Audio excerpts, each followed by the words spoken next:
সপ্তম শ্রেণীর শিক্ষার্থীরা, তোমাদের আজকে আমরা শুরু করব 5.3-এর কিছু সৃজনশীল। আশা করি সবাই ভালো আছো। তোমরা যারা হোমওয়ার্ক দিয়েছো, কেউ কেউ কিছু সমস্যার কথা বলেছো, সেইগুলি আজকে আমরা মূলত করব। তো এর ভিতরে নাবিলা যে সমস্যাগুলো দিয়েছো, সেখানে আমি দেখতেছি তো কিছু অঙ্ক আমাদের করানো হয়ে গেছে। 45, 46 এই অঙ্কগুলো তো আমরা আগেই করে দিয়েছি। তোমার হয়তো দেখতে সমস্যা হয়েছে, একটু চেক করে নিও। 45, 46 অঙ্কগুলো আগেই করানো আছে আমাদের আগের ক্লাসেই। তো এখন বাকি যে সমস্যাগুলো তোমার, সেখান থেকে আমি কিছু অঙ্ক তাহলে করার চেষ্টা করি। যেমন তুমি 50 নম্বরের কথা বলছো, 50 নম্বর সমস্যা। অবশ্য 50 তো মনে হয় তোমার আবার খাতায় করা দেখলাম। তুমি আসলে কীভাবে দিয়েছো আমি বুঝলাম না। তোমার হোমওয়ার্কে আবার 50 দেখেছি আমি। তাহলে তো তোমার প্রবলেম সমস্যাগুলোর মধ্যে যে ঠিকমতো দিতে পারো নাই। এগুলো তো অধিকাংশই করছো মনে হচ্ছে। তা আমি দুই একটা অঙ্ক করতেছি। 50 নাম্বারটা দিয়েই শুরু করি আমরা। আর কারো কোনো সমস্যা থাকলে এখন কমেন্টস বক্সে জানাও। আর নাবিলে যদি আসছো, তুমি দেখো তোমার সমস্যাগুলো যেমন 45, 46 আগের ক্লাসে আমরা করেছি, আর যেগুলো দিয়েছো কিছু অঙ্ক মনে হচ্ছে আমি দেখলাম তোমার হোমওয়ার্কের ভিতরে আছে। তুমি আবার নতুন করে একটু চেক করে বলো আসলে কোনটা আমরা করব। আমি 50 থেকে শুরু করতেছি। 50 নাম্বার আছে 9 × 20a প্লাস 5x। যারা অলরেডি আছো কমেন্টস করে জানাও কে কে প্রেজেন্ট আছো, এবং তোমাদের প্রবলেম থাকলে সেগুলো বলো। আচ্ছা, আস্তে আস্তে জোরে হয়ে যাবে সাউন্ড। তাহলে যাদের সমস্যা আছে সেগুলো বলো। এটা হবে 16 × 3a - x। 3a - x, প্রথমটা একটা স্কোয়ার আছে, পরেরটা একটা স্কোয়ার আছে। এটা দেখে বোঝা যাচ্ছে যে আমরা a² - b² ফর্মুলা করব। তবে এখানে 9 আর 16-এর উপর স্কোয়ার নাই, সেটা তৈরি করতে হবে। 9টাকে আমরা লিখতে পারি 3। 45 একজনে বলছো, কীভাবে 45 তোমরা বলতেছো আসলে বুঝতেছি না। 45 তো আগের ক্লাসে আমি করে দিয়েছি, আমি তো খাতায় দেখলাম 45 করা আছে। তোমরা কি কোনো ক্লাস ফলো করো না? না, বুঝলাম না। 45 খাতায় করা আছে, আগের ক্লাসই করা আছে, তোমরা চেক করো। দুইজন 45-এর কথা বলছো, বাট আমি দেখলাম উল্টাই 45 আমি করেছি। 45, 46 দুইটাই করেছি। তাহলে আমি আসলে কি ধরে নেব তোমাদের? তাহলে দেখো আমরা এখানে যেটা করলাম, এখানে করলাম আমরা 3 এই 9কে বর্গমূল করে 3 করে নিলাম। আর এখানে এটা তো অলরেডি আছে, যেভাবে আছে সেভাবে রেখেছি। আর 14কে 4 করেছি, এটা যেভাবে আছে সেভাবে লিখেছি। এবং দুটো সূত্র হয়ে গেল a²- b²। সূত্রটা করার আগে আমরা 3 দিয়ে একটু গুণ করে নেব। তাহলে হয় 6a প্লাস 15x। ঠিক আছে। আর এখানে 4 দিয়ে গুণ করলে হয় 12a minus 4x whole square. ঠিক আছে। a² - b²। তার সূত্র কি a²-b², a+b ইন্টু a-b। ওকে। এ কোনটা? 6a plus 15x। এর হচ্ছে a প্লাস বি কত? 12a minus 4x। এর হচ্ছে a+b ইন্টু a-b। এ হইল 6a প্লাস 15x। এ মাইনাস বি হইল আমাদের 12a মাইনাস 4x। আমাদের হইল a+b, a-b। ঠিক আছে। আশা করি বুঝতে পেরেছো। এবার ব্র্যাকেটগুলো তুলে দিই আমরা। 6a plus 15x plus 12a minus 4x। আমি ব্র্যাকেট তুললাম। এখানে হয় 6a plus 15x minus 12a plus 4x। ওকে। এখানে কিন্তু মাইনাসের জন্য সাইনগুলো চেঞ্জ হয়ে গেল। ওকে, বুঝতে পারছো মনে হয়? লেখা ক্লিয়ার না থাকার কি কারণ হতে পারে? আচ্ছা, এখন দেখো ক্লিয়ার কিনা, আমি চেষ্টা করতেছি যতটুকু সম্ভব ক্লিয়ার করার।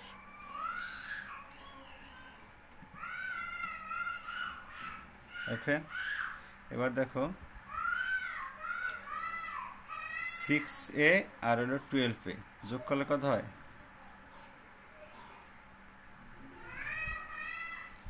লেখা এর চেয়ে তো ক্লিয়ার আর কখনো থাকার কথা না। আমি তো সকল পন্থাই ব্যবহার করেছি ক্লিয়ার হওয়ার। তোমাদের নেটেও প্রবলেম থাকতে হবে। তাহলে 12 আর 6 কত? 18a, 15x আর 4, এটা বিয়োগ করলে কত থাকে? 11x। এখানে 6a আর 12a বিয়োগ করলে কিন্তু মাইনাস সাইন চলে আসবে। সেক্ষেত্রে আমরা কি করতে পারি? আমরা পারি 15x আর 4x এ দুটো যোগ করে, এ দুটো আগে যোগ করি, কারণ প্লাসটা আগে আনা দরকার। 19x মাইনাস 12 থেকে 6 করে থাকে 6a। ঠিক আছে, তাহলে এটা আমাদের অ্যান্সার দাঁড়িয়ে গেল। জাস্ট যোগ বিয়োগ করে নিলাম। একদম 47। দেখি আমরা 47 নাম্বারটা কি সমস্যা আছে। 47টা পারার কথা। 47 আছে a square minus 2bc minus 2ab minus C square. ঠিক আছে, এখানে একটু চেক করা যে প্রথম দুটো একাত্রে নিলেই তো একটা সূত্র হয়ে যায়।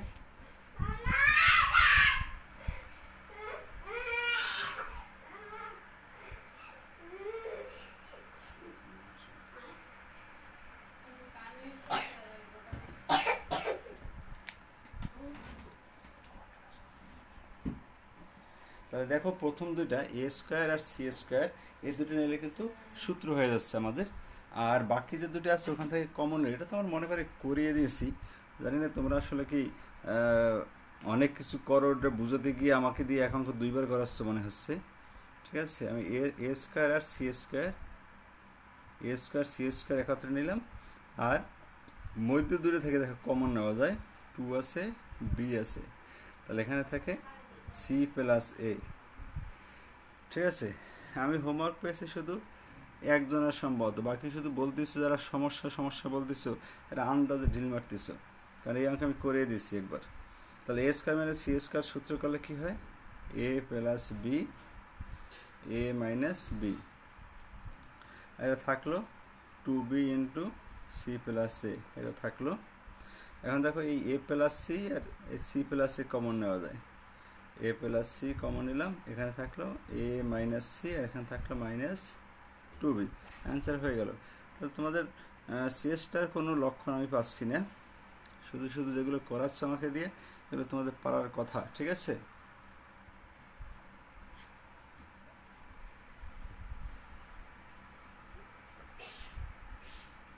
পরের অঙ্কে যাবো আমরা।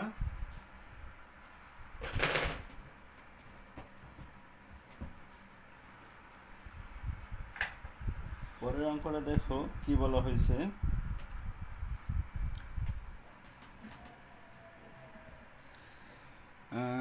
পরের সমস্যা বলছো 47 গেল, 53 নম্বর সমস্যা বলছো। ওকে, দেখি আমরা 53 করব। এর মধ্যে আর কোনো সমস্যা থাকলে বলো তোমরা। আমরা করব 53তে আছে 144x to the power 7, 144x to the power 7 minus 25x cube a to the power 4। এখানে এটা কমন আছে, দেখি বোঝা যাচ্ছে। x to the power 7, এখানে আছে x কিউব, তার মানে x কিউব কমন নেওয়া যায় এখান থেকে। আমি x কিউব কমন নিলাম। ঠিক আছে, x কিউব কমন নিলে থাকে এখানে 144x to the power 4 থাকে, কারণ 3 চলে গেছে এখানে কমনে। এখান থেকে 25 a to the power 4। এখন আমরা সূত্রে ফেলাবো এটাকে। আমরা 144-এর যদি বর্গমূল করি তাহলে হয় 12, আর x4কে লেখা যায় x স্কোয়ার, এর হোল স্কোয়ার লিখতে পারি। এটা লেখা যায় 5a স্কোয়ারের হোল স্কোয়ার। ওকে, তাহলে এক্স কিউব বাইরে থাকলেও এ স্কোয়ার মাইনাস বি স্কোয়ার সূত্র করবো আমরা। তাহলে হলো এ প্লাস বি আর হলো এ মাইনাস বি। ওকে, এটাই অ্যান্সার। এটা তো সমস্যার কিছু দেখি না আমি। ওকে, বুঝতে পারছো আশা করি। এরপরে 54-এর কথা বলছো, দেখো তাহলে 54 x square minus b minus c whole square. আরও কারো কোনো সমস্যা থাকলে দ্রুত কমেন্টস করে ফেলাও, আমি সমস্যাগুলো এখন করব। তাহলে এ স্কোয়ার মাইনাস বি স্কোয়ার সূত্র হবে এ প্লাস বি, মানে ব্র্যাকেটের মধ্যে বিটা রাখবা কারণ এখানে সাইন চেঞ্জের ব্যাপার আছে। আর একটা হবে এ মাইনাস বি। ওকে, তাহলে ব্র্যাকেট তুলে দিই এখন, এ প্লাস বি আর এ মাইনাস বি, এই মাইনাসের জন্য এটা প্লাস হয়ে গেল। এতটুকু এখানে ব্যাপার, এতটুকু জিনিস তোমাদের পারার কথা, অথচ গণহারে প্রবলেমের কথা বলছো। 59 কি সমস্যা 59-এ? আচ্ছা দেখো 59 A square minus B square plus 2bc minus C square. Okay, এখানে দেখো এ স্কোয়ার মাইনাস এই টোটাল তিনটে পার্টকে যদি আমরা ব্র্যাকেটের মধ্যে নেই তাহলে এটা সূত্র পড়ে যাবে। দেখো বি স্কোয়ার আর এই মাইনাসের জন্য প্লাসটা মাইনাস হয়ে যাবে, মাইনাস 2bc, এই মাইনাসের জন্য এই মাইনাসটা প্লাস হয়ে যাবে, প্লাস সি স্কোয়ার। ঠিক আছে, এখন দেখো এটা এই অংশটা সূত্র A square minus 2ab plus B square. তাহলে প্রথম এ স্কোয়ার থাকলো আর এটা সূত্র হইল A minus B whole square. ঠিক আছে, এখন উপরের এই অংশটার মতো সূত্র হয়ে যাবে এ স্কোয়ার মাইনাস বি স্কোয়ার, এ প্লাস বি, আর একটা হবে আমাদের এ মাইনাস বি। ওকে, ব্র্যাকেট তুললে হবে এ প্লাস বি মাইনাস সি, আর একটা হবে এ মাইনাস বি প্লাস সি। ওকে, অ্যান্সার হয়ে গেল। ঠিক আছে,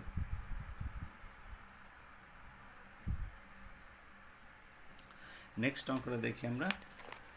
73-র কথা বলছো তোমরা। ওকে, আমি 73 দেখতেছি। 73 কি আছে? 1/3 x স্কোয়ার মাইনাস 3। এখান থেকে একটু কমন নেওয়া যায়। দেখো আমি যদি এখান থেকে কমন নেই, কত কমন নেব? 1/3 যদি কমন নেই তাহলে এখানে কি থাকে? এক্স স্কোয়ার মাইনাস এখানে থাকে 9। কমনটা দেখো বুঝছো কিনা? এটা গুণ করলে 1/3 কমন নিচ্ছি আমি, এটা গুণ করলে 1/3 এক্স স্কোয়ার হয়, আর এটা যদি কাটাকাটি করলে কত হয়? 3 হয়। দেখো উপরেটা ঠিক থাকে। এখন আমরা সূত্রে সাজাবো। ঠিক আছে, এক্স স্কোয়ার মাইনাস 9কে লেখা যায় 3 স্কোয়ার। এখন সূত্র করি এ plus B A minus B. Okay, complete. হ্যাঁ, 73 যারা বলছো হয়ে গেল। তাহলে আর মনে কারো প্রবলেম নাই, আমাদের চ্যাপ্টার শেষ। তোমরা এটা টোটালটা নোট করে আমার মেসেঞ্জারে পেস্ট করবা। ঠিক আছে, আমি সবার নোট দেখতে চাই। ঠিক আছে, এখন কি সবার ক্লিয়ার সব কিছু? যদি হয়ে থাকে আমাদের আজকে পরবর্তী টার্গেট হইল জ্যামিতি। ঠিক আছে, সবাই অধ্যায় 9-এর সম্পাদ্য বের করে ফেলো দ্রুত বই থেকে। আমরা এখন জ্যামিতির ভিতরে চলে যাব। জ্যামিতি আজকে করব অধ্যায় 9-এর সম্পাদ্য। আমি একটু বের করে নিচ্ছি, তোমরা বের করে ফেলো। ঠিক আছে, আর যারা অঙ্ক আসলে করো না এদের জন্য কিন্তু সমস্যা সামনে, কারণ আমাদের কিন্তু সময় পার হয়ে যাচ্ছে। মনে করো না যে 1 বছরে 12 মাস একে 15 মাস করবে, বছর কিন্তু ঠিকই শেষ হয়ে যাবে। মধ্যখানে কি হবে? তোমরা অঙ্ক না শিখেই প্রমোশন পাবা, কিন্তু এই প্রমোশন কিন্তু আসল প্রমোশন না। ঠিক আছে, কারণ 7 কেউ না পারলে সে কিন্তু 8 কখনোই ভালো করতে পারবে না। তার মানে এই খেসারত তোমাকে 8-এ গিয়েও টানতে হবে। ওকে, এই খেসারত তোমাকে 8-এ গিয়ে টানতে হবে। সেজন্য আমি এখন তোমাদের সতর্ক করতেছি, তোমরা কেউ ফাঁকি দিও না। তোমরা মনে করতেছি স্যার তো দেখে না, এটা সুযোগ পেয়েছি, জীবনে এত বড় সুযোগ আর পাবো না, ফাঁকি দিয়ে নেই। লাভ নাই, ফাঁকি কিন্তু তোমরা নিজে দিচ্ছ। ঠিক আছে, এই ফাঁকি আমাকে দিতে পারতিস না, নিজের ফাঁকি নিজেরই হয়ে চলে যাবে। ঠিক আছে, তার মানে তোমরা যেটাই আমি দেই সেটাই ভালো করে শিখতে থাকো। ঠিক আছে, তাহলে আমরা এখন করবো অধ্যায় 9 অধ্যায় 9-এর সম্পাদ্য। অধ্যায় 9 সম্পাদ্য প্রথম যেটা আছে 2-3 থেকে শুরু করব। দেখো তো আমি যেটা বলতেছি ঠিক কিনা, যে অধ্যায় 9 2 নম্বরে আছে হইল কোন ত্রিভুজের দুইটি বাহু এদের অন্তর্ভুক্ত কোণ দেওয়া আছে ত্রিভুজটা আঁকতে হবে। দেখো আমি ঠিক বলতেছি কিনা, এটাই তো হওয়ার কথা। প্রথমে দেখতেছি উপপাদ্য নবম অধ্যায়, হ্যাঁ তারা এইটাই, আমি ঠিকই বলেছি। তাহলে আমরা শুরু করতে যাচ্ছি। আমাদের এখানে কি কি দেওয়া আছে একটু দেখে নাও সবাই। এক তো মানে আগে হয়ে গেছে, তাহলে 2 নম্বর সম্পাদ্য একদম একটা সহজ সম্পাদ্য। সবাই জ্যামিতি বক্স সব কিছু কাছে নাও। দেওয়া আছে প্রথম কোন ত্রিভুজের দুইটি বাহু এবং এদের অন্তর্ভুক্ত কোণ। ওকে, আমি একটু নিয়ে নিই তাহলে জিনিসগুলো যেগুলো দেওয়া আছে। দুইটি বাহু এবং অন্তর্ভুক্ত কোণ আমরা প্রথমে করতেছি সম্পাদ্য 2। ওকে, সম্পাদ্য 2 এটা অধ্যায় 9 দেওয়া আছে দুইটি বাহু। ধরে নিলাম একটা বাহু দেওয়া আছে এ আর একটা বাহু দেওয়া আছে বি। ওকে, আর এই বাহু দুইটার অন্তর্ভুক্ত কোণ দেওয়া আছে এক্স। অন্তর্ভুক্ত কোণটা কি একটু তোমাদের বুঝতে হবে। আমরা যখন ত্রিভুজ আঁকবো দেখবা এই কোণটা এমন জায়গায় পড়বে যে জায়গাটায় এই দুইটা বাহু মিলিত হয়েছে। এই দুইটা বাহুর মিলিত স্থানে এই কোণটা থাকবে।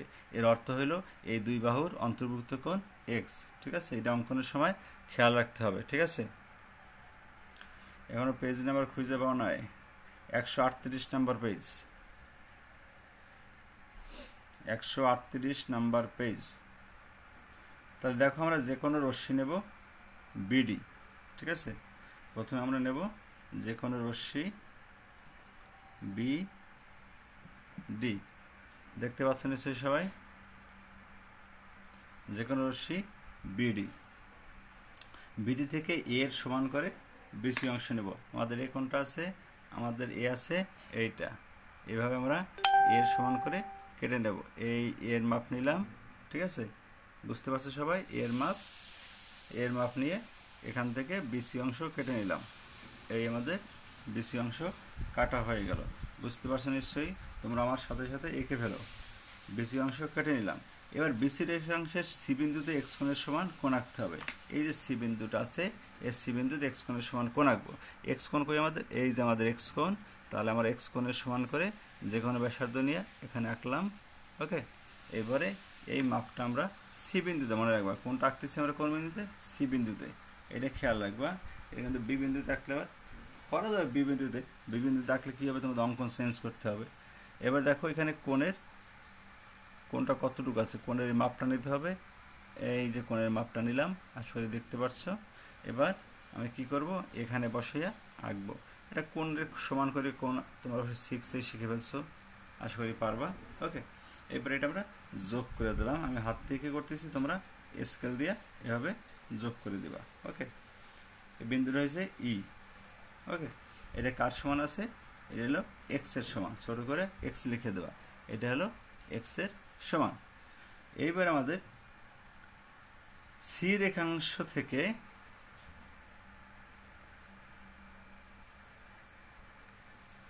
সিই রেখাংশ থেকে দেখো কি করতে পারি,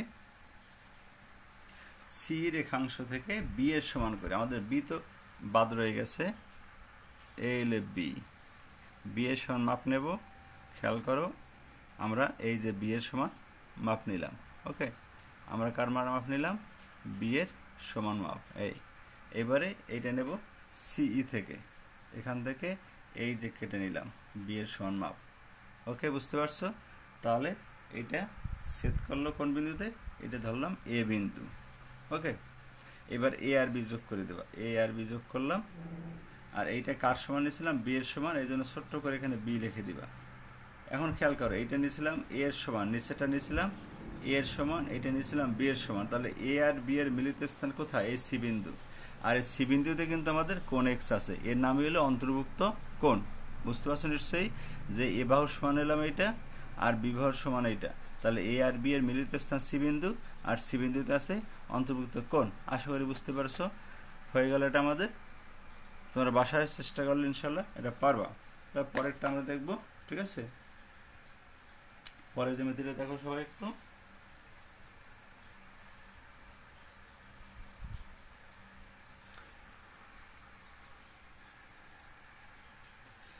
পরের কোশ্চেনটা কি বলেছে 3 নম্বরে, কোন ত্রিভুজের একটি বাহু ও এর সংলগ্ন দুইটি কোণ দেওয়া আছে। এখানে ছিল দুইটা বাহু একটা কোণ, আর এটা বলা হচ্ছে দুইটা কোণ একটা বাহু, ঠিক আছে? দুইটা কোণ একটা বাহু। করি এটা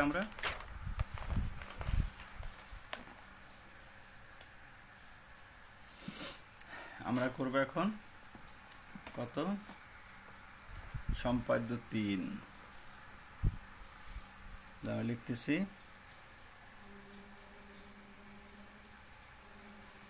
সম্পাদ্য 3, ওকে।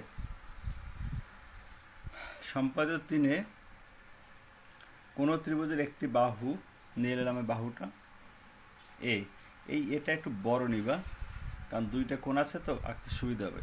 একটু বড় নাও, আর দুইটা কোণ, একটা কোণ নাও এক্স, কোণ দুইটা, একটা ছোট একটা একটু বড় নিতে পারো এক্স, আর একটা কোণ নিবা ওয়াই, ঠিক আছে? ইচ্ছে মতো নিলেই হয়, আবার সমান নিলেও হবে, প্রবলেম নেই। এবার যে কোনো রশ্মি নাও, রশ্মি নাম দিলাম বি ডি। এই বিডি থেকে প্রথমেই তুমি এর সমান করে, এই যে আমাদের এর সমান করে বিসি অংশ কেটে নিবা। এই আমি এর মাপ নিচ্ছি, দেখো আমি এর মাপ নিলাম, এর মাপ এখানে বসালাম, এই বসালাম। তাহলে এটা হলো আমাদের বিসি অংশ, নিলাম কার সমান, এর সমান। এখন একটা সহজ কাজ দেখো, সহজ কাজটা হলো যে এক্স এবং ওয়াই এই দুইটা কোণ আমি একটা বি বিন্দুতে একটা সি বিন্দুতে আঁকবো, ওকে? আমি এক্স কোণ রাখবো বি বিন্দুতে, ওয়াই কোণ রাখবো সি বিন্দুতে, ঠিক আছে? তাহলে কি করবা, প্রথমে এখানে একটা টেকনিক দেখে নাও, একটু সহজে কিছু কাজ করা যাবে, টেকনিকটা যদি তুমি বুঝতে পারো। এখানে যখন আমি কোণের মাপটা নেব যে কোনো ব্যাসার্ধ নিয়ে, ঠিক আছে? দেখা যাচ্ছে তো, মানে সবাই দেখতে পাচ্ছ তো? হ্যাঁ, এখানে যখন আমি কোণের মাপটা নেব, এই যে মাপটা নিলাম, ঠিক একই মাপ তুমি ওয়াই কোণেও নাও, এক্স কোণ ওয়াই কোণে এই মাপটা একই নিবা, ঠিক আছে? তাহলে আঁকতে সুবিধা হবে। দেখো ভালো করে, আমি এখানে 4টা বৃত্তচাপ একই মাপে আঁকবো। প্রথমে এক্স কোণে আঁকলাম একটা, ওয়াই কোণে 2টা একই মাপে, এইটা বি বিন্দুতে একটা, এলো 3 নাম্বার, ঠিক একই মাপে সি বিন্দুতে একটা, এলো 4 নাম্বার, ঠিক আছে? আমি 4টা বৃত্তচাপ, দেখো এখানে 1 2 3 4, এই 4টা বৃত্তচাপ আমি একই মাপে আঁকলাম, ঠিক আছে? 4টা বৃত্ত একই মাপে আঁকলাম। এখন দেখো এই যে অংশটা, এই মাপটা দেখো, এই মাপটা কিন্তু আর এক নেওয়া যাবে না। এখানে এক্স এর মাপ এক্স এ নেবা, ওয়াই এর মান ওয়াই নেবা। এই যে মাপটা দেখছো সবাই, এক্স এর মাপ নিলাম, এক্স এর মাপটা নিয়ে আমরা বি বিন্দুতে আঁকবো কোনটা, এই বি বিন্দুতে। এই মাপটা কিন্তু ওয়াইতে না, ওয়াই এর মাপ আলাদাভাবে নিতে হবে। এবার ওয়াই এর মাপ না সবাই, এখান থেকে ওয়াই এর মাপ, এই যে ওয়াই এর মাপ, ঠিক আছে? ওয়াই এর মাপটা নেবা সি বিন্দুতে। তাহলে প্রথমে যে একটা মাপ নিলাম, ঠিক আছে? প্রথমে যে আমি একটা মাপ নিলাম, সেখান থেকে এই যে মাপটা 4টা বৃত্তচাপ আঁকলাম, 1টা 2টা 3টা 4টা, ঠিক আছে? খুব সহজ হয়ে গেল, কারণ তুমি যে আলাদা আলাদা নিতে অনেক সময় লাগতো। আমি তাহলে এক মাপে 4টাকে ফেললাম। এরপরে কি করতে পারলাম, যে এক্স এর মাপ আলাদা নিলাম, নিয়ে এটা এক্স এর এই বি বিন্দুতে বসালাম, আর এই ওয়াই এর মাপটা নিয়ে সি বিন্দুতে আঁকলাম। এখানে শুধু 2টা মাপ আলাদা নিবা, ঠিক আছে? এবার যোগ করে দিবা। এবার যদি আমরা এখানে যোগ করে দিই, এইটা যোগ করে বর্ধিত করে দিই, আর এইটা যদি এভাবে যোগ করে বর্ধিত করে দিই, ঠিক আছে?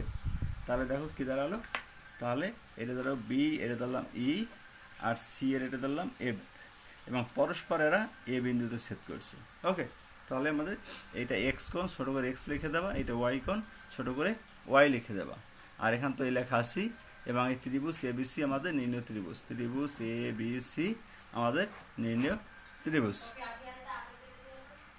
তাহলে আশা করি সবাই ক্লিয়ার, এবার সবাই ভালো করে বুঝতে পেরেছো। 2টা সম্পাদ্য ছিল অল্পবার্ষিকে, একটা তো আগেই হয়ে গেছে সম্ভবত, ফার্স্ট মান্থে ছিল, আর এখন 2টা বাকি ছিল, আমি করে দিলাম। আজকে জ্যামিতির সম্পাদ্য সেট শেষ, পরের দিন আমরা উপপাদ্য থেকে আলোচনা শুরু করব, ঠিক আছে? তোমাদের তাহলে আজকে এই পর্যন্ত থাকলো। তোমাদের হোমওয়ার্ক থাকলো কি? হোমওয়ার্ক থাকলো এই যে জ্যামিতিগুলো করালাম, জ্যামিতিগুলো এবং যে অঙ্কগুলো আজকে সলভ করাইলাম, ঠিক আছে? যে অঙ্কগুলো সলভ করালাম সেগুলো এবং জ্যামিতিগুলো হোমওয়ার্ক করবা, ঠিক আছে? সবাই হোমওয়ার্ক করে জমা দিবা, আন্দাজে ঢিল মারবা না। আন্দাজে ঢিল আজকে অনেকেই মেরেছো, এই সমস্ত কাজ বাদ দাও, প্রত্যেকে অ্যাক্টিভ হও, অঙ্ক করো, ঠিক আছে? সবাই ভালো থাকো, সুস্থ থাকো, আল্লাহ হাফেজ।